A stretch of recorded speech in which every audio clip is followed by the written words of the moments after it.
Hana Hanifah baru-baru ini mengungkapkan soal ada selebgram dan artis yang bekerja di jalur prostitusi online.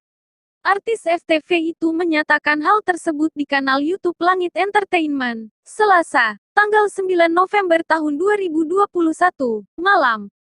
Saat itu, Hana Hanifah ditanya oleh Nikita Mirzani terkait prostitusi online di kalangan pesohor. Mungkin masih banyak di luar sana selebgram atau artis yang menjalankan prostitusi online. Menurut pendapat kamu bagaimana? Kamu pasti tahulah siapa-siapa aja yang jualan. Tanya Nikita Mirzani mengawali dikutip dari matamata.com. Mungkin mereka kerjaannya di situ, dapat uangnya di situ. Jadi ya sudahlah, jawab Hana Hanifah ragu. Kemudian, Nikita Mirzani bertanya mengenai berapa banyak selebgram dan artis yang terlibat dalam pekerjaan tersebut. Banyak nggak selebgram yang prostitusi? Tanya Nikita Mirzani lagi. Banyak hehe, nggak perlu disebutin juga lah ya. Jangan, ujar Hana Hanifah terkekeh.